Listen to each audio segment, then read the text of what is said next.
Let's start our 10th lecture, online lecture of Mechanics 2. Today we will start chapter 11. This chapter is about the torque and angular momentum. तो जो topics हम आज discuss कर पाएंगे उनमें सिर्फ vector product और टॉर्क के बारे में हम डिस्कस करेंगे और rest of the topics all are about the angular momentum. तो इस तरह हम बाकी जो टॉपिक है एक ही दिन में ये सारे कवर कर लेंगे, वो बड़े आसान है। तो फर्स्ट जो टॉपिक है वो हम डिस्कस करेंगे the vector product and torque. इसमें से हम सिर्फ वेक्टर प्रोडक्ट को पहले डिस्कस करते हैं, फिर टार्क को नेक्स्ट डिस्कस करते हैं। तो वेक्टर प्रोडक्ट यानी cross product of two vectors को समझने के लिए हम सपोज करते हैं late two vectors A and B, their vector product is defined as C resultant vector है, C is equal to A cross B, और इस resultant vector की अगर मैग्नीट्यूड फाइंड करनी हो that will be equal to AB sin of theta। इस figure में देखें कि ये हमारे पास एक वेक्टर A है और दूसरा वेक्टर B है जो आप एक दूसरे के साथ एंगल थीटा बना रहे हैं, और इनका जो रिजल्टेंट वेक्टर है C इस जिस प्लेन के अंदर ये दोनों वेक्टर है उनके उस प्लेन के परपेंडिकुलर है। ठीक हो गया। और इस परपेंडिकुलर वेक्टर की जो कि रिजल्टेंट वेक्टर है, रिजल्टेंट वेक्टर किस चीज का है? A क्रॉस B, दो वेक्टर के प्रोडक्ट का जो रिजल्टेंट है C वेक्टर, उसकी डायरेक्शन हम कैसे फाइंड करेंगे? The direction of C vector we can find by the right hand rule.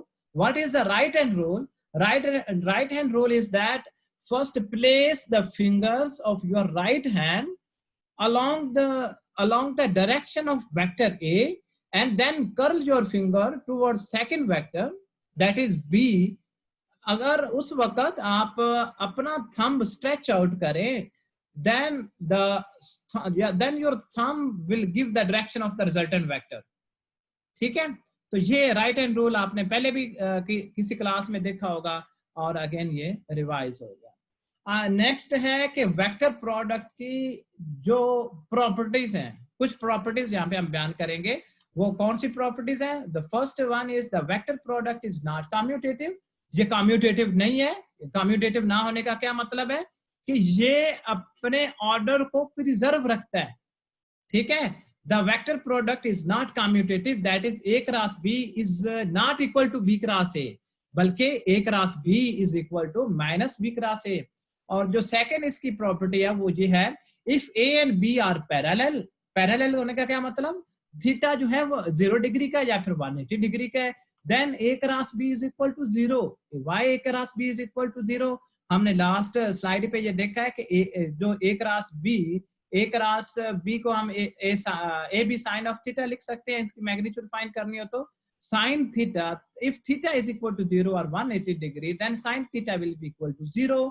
तो इस तरह हम लिख सकते हैं A cross B is equal to 0 for the case when A and B are parallel to each other. If A and B are perpendicular, then A cross B is magnitude of A cross B is equal to AB। A cross B का magnitude का मतलब एक A B sine of theta, if A B sine of 90, if the vectors are perpendicular to each other, then theta is equal to 90 degree.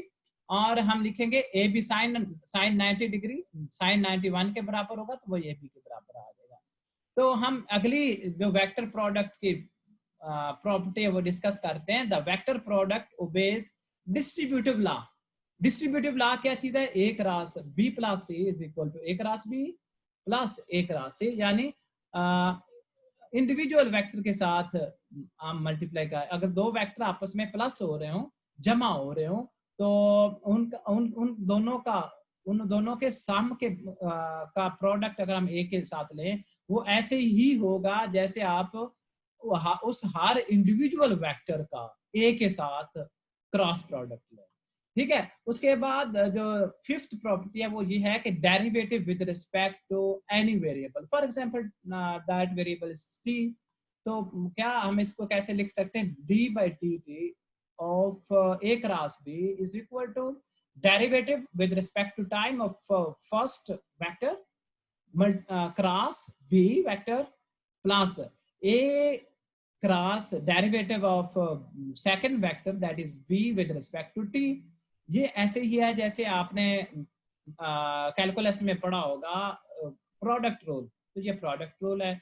It is important to preserve the multiplicative order.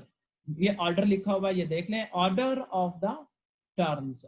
इसका मतलब ये है कि पहले आपने हर जब भी आपने ये रूल अप्लाई करना है डिस्ट्रीब्यूटिव डेरिवेटिव लॉ, तो आपने क्या करना है, सबसे पहले आपने ए वेक्टर का जो पहले है उसका डेरिवेटिव पहले लेना है, multiplied by cross product of vector B. ठीक है, इसी तरह फिर second vector cross derivative of second vector. ठीक है, और उसके बाद है कि साइन, जो लास्ट प्रॉपर्टी है इसकी वो है साइंस आर इंटरचेंजेबल. जो इनके साइंस है वो इंटरचेंजेबल है. That is A cross minus B, this can be written as minus A cross B. तो इस तरह इनको हम लिख सकते हैं.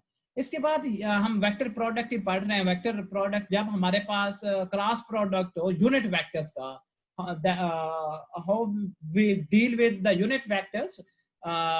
We know that if the angle between two vectors is 0 or 180 degree, their product will be equal to 0. So I cross I is equal to j cross j is equal to k cross k. ये तमाम जो है वो unit vectors हैं, is equal to 0. इसी तरह I cross j is equal to minus j cross I, that will be equal to k unit vector.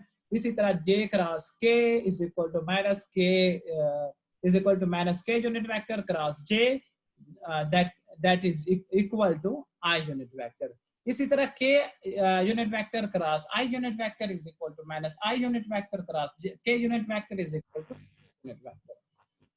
और हम इस वेक्टर प्रोडक्ट के एक्सप्रेशन को डिटर्मिनेंट की फॉर्म में भी लिख सकते हैं. कैसे लिख सकते हैं, लिखने का क्या तरीका है, हम पढ़ चुके हैं components of vectors. Vector A के जो कंपोनेंट है वो हम लिख सकते हैं. लास्ट लेक्चर में हमने डिस्कस किया था. ए वेक्टर जो है ये बराबर है A X I unit vector plus A Y J unit vector plus A Z K unit vector, right. इसी तरह बी वेक्टर को हम लिख सकते हैं B X I unit vector plus B Y K unit vector plus B G K unit vector. ठीक है, और इसको डिटर्मिनेंट की फॉर्म में कैसे लिखेंगे, आई जे के पहली रो में लिख लेंगे, फिर ith component of vector A and B इसी कॉलम में लिख लेंगे. इसी तरह jth component of vector A and B इसी सेकंड कॉलम में लिख लेंगे, और kth component of vector A and B third column में लिख लेंगे. फिर आप इसको एक्सपेंड करेंगे, इस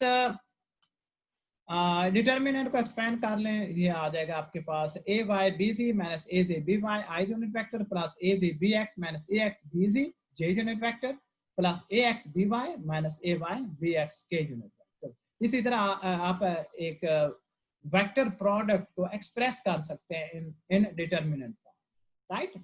तो नेक्स्ट है अबाउट टार्क. टार्क के बारे में हम पहले डिस्कस कर चुके हैं पिछले लेक्चर्स में. तो टार्क जो है वो हम कहते हैं टार्क को टाउ से रिप्रेजेंट करते हैं, that is equal to R cross F. R क्या चीज है, मोमेंट आर में, and force that is responsible to rotate a particle in a circle or in a circular path.